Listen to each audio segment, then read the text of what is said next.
Media మిత్రులందరికీ నమస్కారం. నా పేరు వైగీత, సిపిఎంఎల్ న్యూ డెమోక్రసీ జిల్లా కార్యవర్గ సభ్యురాలిని.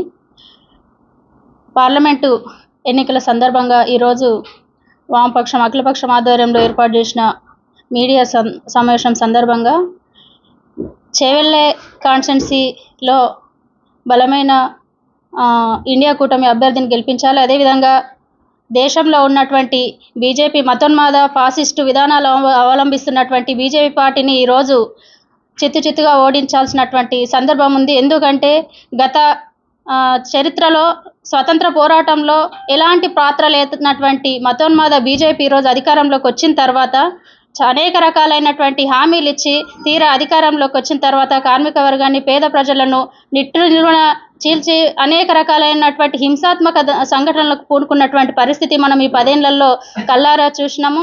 ఈరోజు దేశంలో ఇది సర్వసత్తాక సామ్యభౌమ లౌకిక ప్రజాతంత్ర దేశం. ఇది అన్ని కులాలు మతాల యొక్క కలయికతోటి ఏర్పడి ఈరోజు కలకల్లాడుతున్నటువంటి దేశంలో 60 ఏళ్ల సంపదను మొత్తము ఒక గుజరాతీకి సంబంధించినటువంటి పెట్టుబడిదారులకు అప్పచెప్పడం కోసం ఈరోజు మత విద్వేషాలను రెచ్చగొడుతూ కార్పొరేట్ శక్తులకు ఎంత నిలువుగా ఉన్నదంతా దోచిపెడుతూ దాన్ని ప్రశ్నించకుండా ఈరోజు పౌరుల మధ్య విద్వేషాలను రెచ్చగొడుతున్నటువంటి పరిస్థితి ఉంది.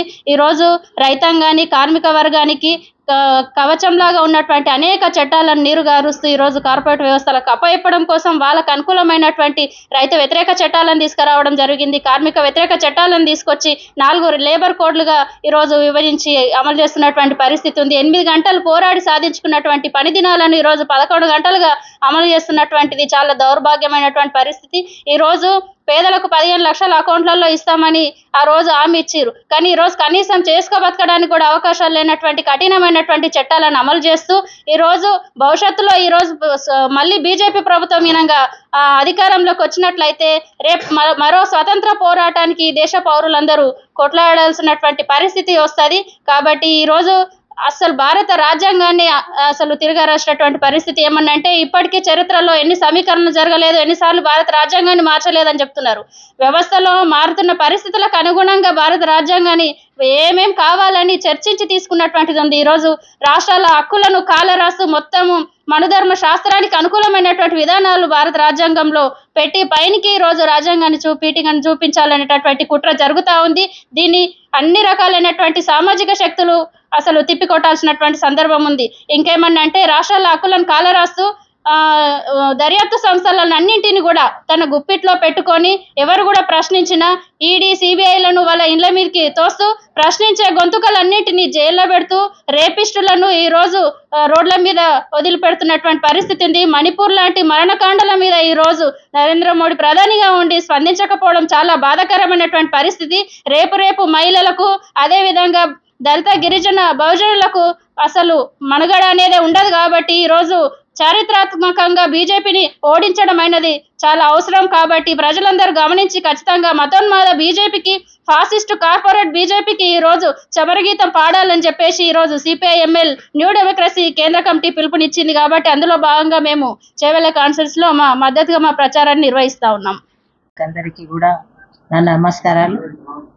ఈరోజు ఇండియా కూటమిలో భాగంగా దేశవ్యాప్తంగా ఈ అన్ని పార్టీలు కూడా ఏకతాటిపై వచ్చి డెమోక్రసీ, ప్రజాస్వామ్యాన్ని కాపాడాలని చెప్పేసి, అదేవిధంగా ఈ మత విద్వేషాల ద్వారా ఈ ప్రజల మధ్య చీలిక తీసుకొని వచ్చి దేశాన్నే పంచిపెట్టే విధంగా, అంటే ప్రజల మనసులను విషపూరితంగా చేసే కుట్ర ఏదైతే బీజేపీ చేస్తుందో, రాజ్యాధికారమే పరమావధిగా ఏకైక లక్ష్యంతో వాళ్ళు పనిచేస్తున్నారు. ఇంకోటి అది చేయడమే కాకుండా వాళ్ళు ఈ దేశ సంపదను అంతని వాళ్లకు అంబానీ, అదానీ అటువంటి వాళ్లకు దోచిపెట్టడానికి ఏదైతే ప్రయత్నం చేస్తున్నారో అది ఆపాలని చెప్పేసి, ఎందుకంటే మాకు ఒక చరిత్ర ఉన్నది. కమ్యూనిస్ట్ పార్టీలుగా ఆ ఇందిరాగాంధీ ఉన్నప్పటి నుండి కూడా వారిపై కూడా ఒత్తిడి తీసుకొని వచ్చి బ్యాంకులను జాతీయం చేయడం కానీ, యూపీఏ 1లో మన రైట్ టు ఇన్ఫర్మేషన్ యాక్ట్, సమాచార హక్కు చట్టం కానీ, లేకపోతే ఇతర ఇప్పుడు ఏదైతే మన ఉపాధి హామీ పథకం కానీ, ఇవన్నీ కూడా మా సజెషన్ ద్వారా తీసుకొని రావడం జరిగింది. అంటే ప్రజల సంక్షేమమే మేము కోరుతున్నాం. ఈరోజు కూడా ఆ ప్రజల సంపద ప్రజలకే ఉండాలి, దేశ సంపద అంతా కాపాడబడాలి. కొంతమంది వ్యక్తులు మరీ ధనవంతులైపోయి మిగిలిన దేశ ప్రజలందరూ కూడా దారిద్ర్యపు రేఖకు దిగువన ఉండి వాళ్ళు ఇంకా రేషన్ లైన్లలో నిలబడే పరిస్థితి ఉంది. కాబట్టి అది ఆ తారతమ్యం ఉండరాదని చెప్పేసి కోరే లక్ష్యం ఒకటైతే దేశం లోపల శాంతి ఉండాలని చెప్పేసి మత సామరస్యం ఉండాలని చెప్పేసి కోరుకుంటాం. కాబట్టి మేము ఇక్కడ మాకు చాలా మందికి అనుమానాలు కూడా ఉన్నాయి. మరి ఎంపీ లేకపోయినా కూడా వీళ్ళు ఎందుకు సపోర్ట్ చేస్తున్నారు అని చెప్పేసి, అంత అవసరమా అనేది కూడా చాలా మందికి ఆ అనుమానాలు ఉన్నాయి. అందులోనే మేమేమనుకున్నామంటే ఈ ఎంపీ ఉన్నా లేకపోయినా ఇప్పుడు మనకు ఈ ఎలక్షన్లు అనేటివి అసెంబ్లీ ఎలక్షన్ల లాగా కాకుండా పార్లమెంటు ఎలక్షన్లు అనేటివి మన దేశాన్ని డిసైడ్ చేసే ఎలక్షన్లు ఇవి, ఎన్నికలు. కాబట్టి అక్కడ మాత్రం సెక్యులర్ ఉండాలి. ఆ పదవిలో ఉన్న వాళ్ళు ప్రజలందరి మేలు కోసం ఈ భేషజాలాలు ఎటువంటి ఈ ప్రజల మధ్య తారతమ్యం లేకుండా సమానంగా చూసే ప్రభుత్వం ఉండాలనే ఉద్దేశంతో చాలా మంది అంటే చాలా రాష్ట్రాల లోపల కూడా ఇతర పార్టీలు కూడా ఈ కొన్ని ఇబ్బందులను కూడా ఓర్చుకొని వాళ్ళు సపోర్ట్ చేస్తున్నారు. ఆ విధంగానే మేము కూడా వేరే చోట్లలో వాళ్ళు కాంగ్రెస్ వాళ్ళు మాకు కూడా సపోర్ట్ చేస్తున్నారు. మేము కూడా వాళ్ళకి సపోర్ట్ అంటే వాళ్ళకు పొత్తులో భాగంగా మేము కూడా మా మద్దతు తెలుపుతున్నాం. కాకపోతే ఏకైక లక్ష్యం మాది కాంగ్రెస్ పార్టీ మొదటి నుండి కూడా అంటే ఈ తెలంగాణ ఇవ్వడం లోపల కానీ ఇప్పుడు మిత్రులు చెప్పినట్టు తెలంగాణ కూడా ఆ రోజు మన జైపాల్ రెడ్డి గారి ప్రోద్బలంతో ప్రజలందరూ కూడా భాగస్వాములై తీసుకొని వచ్చిన తెలంగాణ, అది కూడా కాంగ్రెస్ ప్రభుత్వం ఉన్నప్పుడే. అయితే కేసీఆర్ చెప్పినా ఇంకెవరు చెప్పినా కూడా బీజేపీ అయితే ఇది అన్యాయం జరిగిపోయిందో అని ఒక సందర్భంలో చెప్తే కేసీఆర్ ఆయన ఒంటే చేతితో తీసుకొని వచ్చిండని చెప్పేసి వాళ్ళ కొడుకు మరీ చెప్పడం కేటీఆర్ గారు. ఇది అసలు ఎంత అన్యాయం అంటే మన ప్రజలను అందరినీ కూడా వంచడం.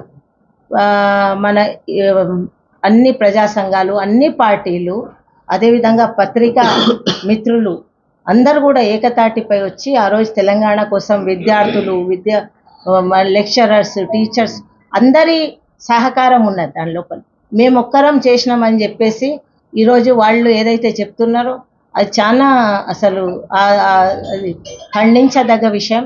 ఎందుకంటే ప్రతి ఒక్కరి సహకారంతో తెలంగాణ వచ్చింది. ఆ తెలంగాణ వచ్చిన దాన్ని కూడా వాళ్ళు నిలుపుకోలేకపోయింది. ఈరోజైతే ఏదైతే వచ్చి ప్రజల లోపల మమేకమై తిరిగి చెప్తున్నారో అది ఆ రోజు చేసింటే ఈరోజు కేసీఆర్ గవర్నమెంట్ పడిపోయే పరిస్థితి లేకుంటుండే. కాబట్టి ఈరోజు ఎవరైనా కూడా అధికారంలో ఉన్నప్పుడు కూడా ప్రజల ఇబ్బందులను కనీసం వినే పరిస్థితి లేకుండింది. ఆ రోజు మన ప్రగతి భవన్ దగ్గర పోతే బ్యారికేడ్లు పెట్టేసి ఎమ్మెల్యేలు కూడా కలిసే పరిస్థితి లేదు, ఏ ప్రజా సంఘాల కలిసే పరిస్థితి లేదు. అటువంటి వాటిని మేమంతా కూడా చాలా ఇందిరా పార్క్ దగ్గర ధర్నా చౌక్ని ఎత్తేయడం జరిగింది. అటువంటివన్నీ కూడా జరిగిన తర్వాతనే ఇది మంచి పాలన కాదు, ఇది మన రాష్ట్రంలో కూడా ఒక పాలన మారాలని చెప్పేసి మేము కాంగ్రెస్ పార్టీకి మద్దతు ఇవ్వడం జరిగింది. మాకు ఒక ఎమ్మెల్యే మన కూనంనేని సాంబశివరావు గారు మా స్టేట్ సెక్రటరీ కొత్తగూడెంలో గెలవడం జరిగింది. మేము కూడా రాష్ట్ర వ్యాప్తంగా వాళ్లకు అన్ని చోట్లల్లో మేము మద్దతు చేయడం జరిగింది. వాళ్ళు ప్రభుత్వం అధికారంలోకి వచ్చిర్రు. ఇప్పుడు ఎంపీ ఎలక్షన్లలో కూడా కాంగ్రెస్ అభ్యర్థులను గెలిపించి దేశం లోపల ఇప్పుడు ఈరోజు మోదీ గారు చెప్తున్నారు 3 బార్ 400 పార్ అని. 400 పార్ నువ్వు 350 ఉండి 400 పార్ ఎట్లయితుంది? అది కొంచెం ఆలోచన చేయవలసిన అవసరం. అబద్ధాలను అంటే నీళ్లు తాగినట్ల ప్రచారం చేయడం అనేది వాళ్ళది ఏదైతే సోషల్ మీడియా ఉన్నది ప్రతి మనసుకి విషపూరితం చేస్తున్నారు. యువత ఈరోజు ఆలోచన చేయవలసిన మనకు నిత్యావసర వస్తువుల ధరలు పెరిగిపోతున్నాయి. లేకపోతే వాళ్ళకు ఏం ఉపాధి ఉన్నది, ఏదైనా ఉద్యోగ అవకాశాలు ఉన్నాయా, లేకపోతే ఇంకా ఏమి కార్మికుల విషయంకి వస్తే వాళ్ళ కార్మికుల చట్టాలను 4 కోడ్లుగా విభజించి వాళ్ళకు అన్యాయం చేస్తున్నారు. ఏ రంగం లోపల మీరు ఈ ప్రజలకు మేలు చేస్తున్నారని చెప్పేసి మీకు ఓటేయాలి బీజేపీ వాళ్ళకని చెప్పేసి మరొకసారి మేము అడగదలుచుకుంటున్నాం.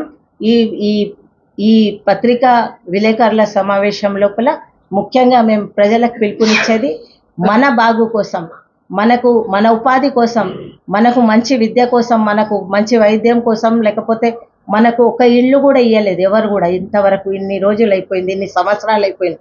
మన నీడ కోసం ప్రభుత్వం రాజ్యాంగం ఏదైతే మనకు హక్కులను ఇచ్చిందో అది చేపట్టే బాధ్యత ప్రభుత్వానికి. మన దగ్గర కూడా ఎంపీ గారు ఏదైతే రంజిత్ రెడ్డి గారు నిలబడినో వారికి అందరికి కూడా మేమందరు కూడా పార్టీ తరఫున పిలుపునిస్తాం. వారికి ఓటు వేసి ఇక్కడ ఎంపీగా గెలిపించాలని చెప్పేసి కోరుతున్నాం. ఎలక్ట్రానిక్ మీడియా సోదరులకు నమస్కారాలు. అదేవిధంగా వేదిక మీద ఉన్న నాతో పాటు కమిటీ, ఎలక్షన్ మేనేజ్మెంట్ కమిటీ సభ్యులు ఎవరైతే కన్వీనర్ ఉన్నో జిల్లా కన్వీనర్ దిలీప్ కుమార్ గారు ఎక్స్ఎమ్మెల్సీ వారి ఆధ్వర్యంలో చేవెళ్ల పార్లమెంట్ కాన్స్టిట్యున్సీకి సతీశనకు నన్ను ఇద్దరిని కోఆర్డినేటర్గా అపాయింట్ చేయడం, దానిలో భాగంగా తాండూరు కానీ, పరిగి కానీ, వికారాబాద్కు ఈ 3 కాన్స్టిట్యున్సీలలో ఈరోజు ఈ ప్రోగ్రామ్స్ పెట్టడం జరిగింది. అయితే తాండూరులో గతంలోనే పెట్టినాం, మరి పరిగి చేసుకొని ఇక్కడ వికారాబాద్ వచ్చినాం. మా పని ఏంటంటే మా పెద్దలు చెప్పినట్లు ఆదేశాల ప్రకారం మనకు మద్దతు ఇచ్చిన పార్టీలు సిపిఐ, సిపిఎం, న్యూ డెమోక్రసీ, మరి జేఏసీ, మరి ఇతరత్ర కుల సంఘాలు, కార్మిక సంఘాలు అందరినీ ఏకంగా చేసి మరి కాన్స్టిట్యున్సీ లెవెల్లో ఉన్న ప్రాంతంలో మనకు సంబంధించిన ఎవరైతే మన కాంగ్రెస్ పార్టీ సంబంధించిన పెద్దలు ఉన్నారో వాళ్ళ సమక్షంలో ఒక కార్యక్రమం పెట్టి పత్రికా ముఖంగా బీజేపీని ఏ సిద్ధాంతాలతో ఏ విధంగా ఓడగొట్టాలనేది అందరు ఏకపక్షమై పనిచేయాలనే ఉద్దేశంతో ఈ పత్రికా సమావేశాన్ని నిర్వహించడం జరుగుతుంది. అయితే గతంలో 4 నెలల క్రితమే మనం టీఆర్ఎస్ ప్రభుత్వాన్ని బొందపెట్టినాం. ఎందుకంటే అబ్కి బార్ 100 సీట్ అని చెప్పి కేసీఆర్ చెప్పడం జరిగింది. ఆయనకి ఇంటికి పంపించినాం. మరి మోదీ గారు కూడా అబ్కి బార్ 400 సీట్ అంటున్నాడు. తప్పకుండా అయినా కూడా ఇంటికి పోవడం జరుగుతుంది. మనకు దక్షిణ భారతము, ఉత్తర భారతదేశంలో ఈరోజు ఉత్తర భారతదేశంలో 3 దశల పోలింగ్ అయిపోయింది. 3 దశల పోలింగ్లో కూడా ఇండియా కూటమికి మెజారిటీ సీట్లు వస్తున్నాయి. మరి ఈరోజు పరిస్థితి ఏంటంటే మోడీ, అమిత్ షా తెలంగాణ రాష్ట్రం మీద కుక్కల్లాక ఎంటబడ్డారు పూరా. ఎందుకంటే పరిస్థితి అక్కడ ఏం లేదు. ఇప్పుడు కనీసం మేము తెలంగాణ, దక్షిణ భారతదేశంలో పోతే మాకేమో దొరుకుతాయని తమిళనాడు ఇవన్నీ అయిపోయినాయి. అక్కడ కూడా ఏం దొరకలే వాళ్ళకి. మిగిలింది తెలంగాణ. ఈ తెలంగాణలో ఏమైనా చేయాలి, మేము 10 సీట్లు సాధిస్తామనే ఉద్దేశంలో వాళ్ళు రావడం జరుగుతుంది. కానీ 10 కాదు, 2 సీట్లు కూడా వాళ్ళు గెలవలేని పరిస్థితులు ఉన్నాయి ఈరోజు. ఎందుకంటే కాంగ్రెస్ పార్టీ యొక్క సిద్ధాంతాలు ఆ రోజు నుంచి కూడా, ఇందిరాగాంధీ నుంచి కూడా, నెహ్రూ గారు కూడా స్వాతంత్రం వచ్చినప్పుడు ఇందిరాగాంధీ, నెహ్రూ గారి కుటుంబం ఈ భారతదేశానికి ఎంతో సహాయశక్తుల వాళ్ళ ధనాన్ని కూడా, వాళ్ళ ఆస్తులను కూడా ప్రాణంగా పెట్టి స్వాతంత్రం తెచ్చారు. కానీ ఈరోజు బీజేపీ వాళ్ళు ఏంటంటే ఒకటే మాట, వాళ్ళకి ఏంటంటే కాంగ్రెస్ పార్టీ ఈరోజు పరిస్థితి ఏంటంటే ముస్లింల పార్టీ అనే సిద్ధాంతాలకు తీసుకొచ్చి రావడం జరిగింది. ఈ భారతదేశము అన్ని కులాలు, అన్ని మతాలను కలయికంతో భారతదేశం ఏర్పడ్డది. కానీ ఏదో హిందూ దేశం కాదు. హిందువులం మేము కూడా ఉన్నాం, ఈ దేశంలో ఉన్నాం, గర్విస్తాం మేము. కానీ ఎప్పుడు ప్రతి ఒక్క కుల మతాలను అందరినీ ఏకతాటికి తీసుకొచ్చి సిక్, సాయి, హిందూ మతం ప్రతి ఒక్కరం కలిసి ఉన్నప్పుడే హిందూ భారతదేశం ఉంటుంది. కానీ ఏదో ఒకటే నేను భారతదేశం, ముస్లింలు వేరు, సిక్కులు వేరు, మరి వేరే అన్ని ఇతర కులాలను వేరు. ఈరోజు కూడా మన భారతదేశంలో బీజేపీ వాళ్ళు ఇంత గప్పాలు కొడుతున్నారు, ఇంత పెద్ద మాట్లాడుతున్నారు. ఈరోజు కూడా అంటరానితనం మన భారతదేశంలో ఉంది. దాని గురించి ఎవరైనా మాట్లాడుతున్నారా? రిజర్వేషన్. ఈరోజు మన రేవంత్ రెడ్డి గారు, ముఖ్యమంత్రి గారు రిజర్వేషన్ గురించి వాస్తవంగా మాట్లాడారు. 400 సీట్లు వస్తే రాజ్యాంగాన్ని మారుస్తాం మేము, మరి రిజర్వేషన్లు తీసేస్తున్నాం. రిజర్వేషన్లు తీసేస్తే ఎవరికి ఇస్తారు మరి రిజర్వేషన్లు? ఇప్పుడు వెనుకబడిన కులాలు ఉన్నాయి, BC, SC, ST, minority, OBC అన్ని కులాలు ఉన్నాయి. వీళ్ళు ఎక్కడ పోవాలి? వీళ్ళ పరిస్థితి ఏంటి? ఆలోచన చేయవలసిన రోజు ఈరోజు ఉంది. కాబట్టి ఆ రోజు కూడా కాంగ్రెస్ స్లోగన్ రోటీ కపడా మకాన్ ఉంది. ఈరోజు కూడా అదే సిద్ధాంతంలో కాంగ్రెస్ పార్టీ పనిచేస్తుంది. పేదోని యొక్క సంక్షేమం కోసం ప్రతి ఒక్క సమస్యల మీద కొట్లాడి కాంగ్రెస్ ప్రభుత్వం ముందుకు వస్తుంది. రాహుల్ గాంధీ నాయకత్వంలో ఇండియా కూటమికి రాహుల్ గాంధీ గారు ప్రధాని అయితే తప్పకుండా మనం అందరం ఏకతాటిపైకి నిలబడి, మరి ఎస్సీ, ఎస్టీ, బీసీ, మైనార్టీ సోదరులు కూడా నేను కోరేది ఏంటంటే బీజేపీకి ఓటేస్తే మనం బొగ్గు పాలైతాం, ఈ దేశాన్ని అమ్ముకొని పోతారు వాళ్ళు. ఎందుకంటే ఎప్పుడు కూడా ఈ 10 ఏళ్లలో రైతుల గురించి నల్ల చట్టాలు తెచ్చి 16 నెలలు రైతులు రోడ్ల మీద బతికితే కొట్టుకొని చచ్చిన 700 మంది చనిపోయినా కానీ కనికరించని మోడీ లాస్ట్లో ఎట్టకేలకు తగ్గి మన నల్ల చట్టాలను తీసేసిండు. అదేవిధంగా కార్పొరేట్ ఆ రోజు యూపీఏ ప్రభుత్వం వచ్చినప్పుడు సోనియా గాంధీ గారు, మన్మోహన్ సింగ్ గారి ఆధ్వర్యంలో రైతులకు అందరికీ ప్రతి ఒక్కరికి కూడా ₹1,00,000 ఆ రోజు రాజశేఖర రెడ్డి చెప్పిన మాట ప్రకారం మాఫ్ చేశారు. ఈరోజు మోదీ గారు కార్పొరేటర్లను సంకల పెట్టుకొని దాదాపుగా 16 లక్షల కోట్ల రూపాయలు కార్పొరేటర్లకు మాఫ్ చేసిండు. కానీ ఏ రైతు కానీ ఏ పేద కుటుంబానికి కానీ ఏ రోజు కూడా ఇయ్యని రోజు బీజేపీకి లేదు, మోదీకి లేదు, అమిత్ షాకి లేదు. కాబట్టి ప్రతి ఒక్కరూ ఆలోచన చేయాలి. ఈరోజు యువకులందరూ బీజేపీ అంటే ఏముంది, బీజేపీ చేసింది ఏమిటి, 10 ఏళ్ళు మనకి చేసిన బీజేపీ ఏముంది. ఆ రోజు 2014లో 2 కోట్ల ఉద్యోగాలు ఇస్తామన్నారు. మరి జన్ధన్ కింద ప్రతి పేద కుటుంబానికి 15 లక్షల రూపాయలు ఇస్తామన్నారు. మరి అవి ఉందా? మాట ఇచ్చిన మాట ఎక్కడైంది? ఈరోజు బీజేపీ వాళ్ళు ప్రతి ఒక్కరు ఏంటంటే కాంగ్రెస్ వాళ్ళు ఇచ్చిన మాట తప్పుతున్నారు. అంటే మేము గెలిచి 4 నెలలమైనామా, ఈ 4 నెలల్లో కూడా 4 హామీలు మేము అమలు చేస్తున్నాం. మిగతా హామీలు కూడా తప్పకుండా అమలు చేస్తాం. చూచా తప్పకుండా ఆగస్టు 15 తారీఖు రోజు ఉన్న రుణమాఫీ ఎంతైతే 2 లక్షలు చెప్పినామో ఆ రుణమాఫీ తప్పకుండా రుణమాఫీ చేస్తున్నాం. ఏ కార్యక్రమం కూడా పేదోని కోసం పట్టుకున్నామో సంక్షేమ కార్యక్రమం ప్రతి ఒక్కటి కూడా కాంగ్రెస్ పార్టీ రాహుల్ గాంధీ యొక్క ఆదేశాల మేరకు తప్పకుండా రేవంత్ రెడ్డి గారి నాయకత్వంలో అమలు చేస్తామని చెప్పుకుంటూ ఈ అవకాశం ఇచ్చిన మీ అందరికీ ధన్యవాదాలు తెలుపుతున్నాను. జై కూటమి ఏర్పడ్డది. కుటుంబంలో భాగంగా మేము వికారాబాద్లో కూడా కాంగ్రెస్ పార్టీ సపోర్ట్ చేస్తూ ఉన్నాం. రాష్ట్రంలో ఉన్నటువంటి 17 స్థానాలలో ఒక స్థానం భువనగిరిలో సిపిఎం పోటీ చేస్తూ ఉంది. 16 స్థానాలలో మేము సిపిఎంగా కాంగ్రెస్ సపోర్ట్ చేస్తూ ఉన్నాం. కాబట్టి కాంగ్రెస్ పార్టీ అభ్యర్థిని రజితని గెలిపేయాలని చెప్పి కూడా మేము కూడా కింది స్థాయిలో కృషి చేస్తూ ఉన్నాం. ఈరోజు బీజేపీ ఆలోచిస్తున్నది 3వసారి మమ్మల్ని గెలిపేయని చెప్తా ఉన్నది. మేము అడుగుతా ఉన్నాం ఈ వేదిక తరపున బీజేపీ వాళ్ళను ఎందుకోసం మిమ్మల్ని గెలిపేయాలని అడుగుతా ఉన్నాం. ఎందుకంటే 10 సంవత్సరాల కాలంలో మీరు చేసింది ఏం దేశానికి? రైతులకు చట్టాలు కావాలని చెప్పి, రైతులు గిట్టుబడతారు కావాలని చెప్పి, రైతులకు న్యాయం చేయాలని చెప్పి వాళ్ళు రైతులు సంవత్సరం పాటు ఆందోళన చేసే వాళ్ళని 700 మంది చంపేశారు బీజేపీ వాళ్ళు. అందుకోసం ఓట్లేయాలన్నా? లేకపోతే దేశంలో ఉన్నటువంటి ప్రభుత్వ రంగ సంస్థలు మొత్తం అమ్మేశారు. 6,000 కోట్ల రూపాయల ఈరోజు ఉన్నటువంటి ధనాన్ని మొత్తం కూడా ఈరోజు వాళ్ళు 60,000 కోట్ల రూపాయలు ఉన్నటువంటి ప్రభుత్వ ఆస్తులు మొత్తం 6,000 కోట్లకు అమ్మేసిన పరిస్థితి ఉంది. అందుకోసం మీకు ఓట్లేయాలన్నా? ఎందుకోసం ఓట్లేయాలి? ఈరోజు దేశంలో ఉన్నటువంటి ముస్లింలు, మైనార్టీలు, క్రిస్టియన్లు, హిందువులు అందరూ అన్నదమ్ములకు ఉన్నారు. వాళ్ళ మధ్యలో ఈరోజు తీసుకొచ్చి ఎన్ఆర్సీ తీసుకొచ్చి, పిఆర్సీ తీసుకొచ్చి, ఈరోజు సిఏ తీసుకొచ్చి రకరకాల విభజించి పాలించాలని ఈ స్థితిలో ఈరోజు బీజేపీ ఆలోచిస్తూ ఉంది. కాబట్టి అందుకోసం ఓట్లేయాలన్నా? ఉత్తరప్రదేశ్ కానీ, అలాగే ఈరోజు బీహార్ కానీ, ఈరోజు మన మోడీ ఉన్నటువంటి గుజరాత్లో కానీ ఈరోజు దళితుల మీద దాడులు చేస్తూ ఉన్నారు, రైతుల మీద దాడులు చేస్తూ ఉన్నారు. నిన్న ఈరోజు పేపర్ వచ్చింది, ఒక దళితుడు చచ్చిపోతే బొంద పెట్టుకుందామంటే అక్కడ బొంద జాగా లేరు, 25,000 రూపాయలు ఖర్చు అవుతుందని చెప్తే రోడ్డు మీద వేసి కాల్చిన పరిస్థితి ఉంది. అంటే ఇది ఇట్లా కొనసాగుతూ ఉంది. కాబట్టి అందుకోసం ఓట్లేయాలన్నా? ఎందుకోసం ఓట్లేయాలని అడుగుతా ఉన్నాం. కాబట్టి ఈరోజు దేశంలో స్వతంత్ర పోరాటంలో పాత్ర లేని వాళ్ళు, దేశ వ్యతిరేకులు, 3 రంగుల జనం వ్యతిరేకించిన వాళ్ళు బీజేపీ వాళ్ళు. కానీ ఈరోజు మాకు ఓటేయాలని చెప్తా ఉన్నారు. హిందూ పేరుతో ముందుకు వస్తూ ఉన్నారు. ఎందుకోసం ఓటేయాలి మీకు ఈరోజు? అంటే ఇప్పుడు సంవత్సర కాలం 10 ఏళ్లలో ఈరోజు 20 కోట్ల ఉద్యోగాలు ఇవాళ ఇచ్చిర్రా? ఈరోజు ఆ దేశంలో ఉన్నటువంటి 10 కోట్ల 15 లక్షలు వేసామని వేసిర్రా? కాబట్టి ఏం చేయలేరు, ఇల్లు చేయలేరు, ఏమీ లేరు, భూమి కూడా వంచలేరు. కాబట్టి ఈరోజు దేశాన్ని మొత్తం వీళ్ళు తాకట్టు పెడతా ఉన్న అమ్మాని కాదానికి. కాబట్టి వీళ్ళని చిత్తుగా ఓడించి కాంగ్రెస్ పార్టీ అభ్యర్థికి గెలిపేయాలని చెప్పి కూడా మేము రాష్ట్రం అంతా ప్రచారం చేస్తాం, వికారాబాద్ కూడా ప్రచారం చేస్తూ ఉన్నాం. కాబట్టి అందరూ సహకరించి వికారాబాద్ మన చెవల కాన్స్టిట్యూన్సీలో ఖచ్చితంగా కాంగ్రెస్ పార్టీకి ఓటేసి గెలిపేయాలని చెప్పి సిపిఎం పార్టీకి కోరుతా ఉన్నాం.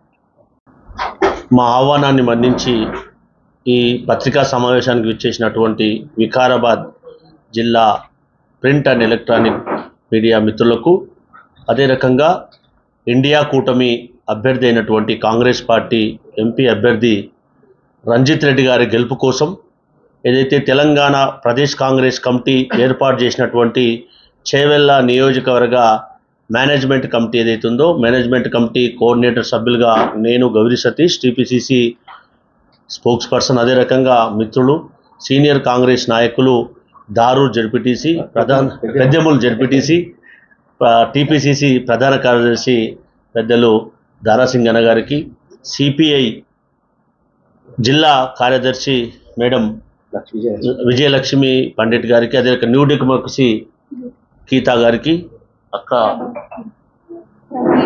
పీడిఎస్యు ప్రభావానికి కూడా బాగా తెలుసు. ఏదైతే తెలంగాణ రాష్ట్రం ఏర్పడి వికారాబాద్ పట్టణం నుంచే తెలంగాణ ఉద్యమం ఉవ్వెత్తున లేచిన మాట వాస్తవం అనేది మనం అందరం కూడా ఒక్కసారి గుర్తు చేసుకోవాల్సినటువంటి విషయం.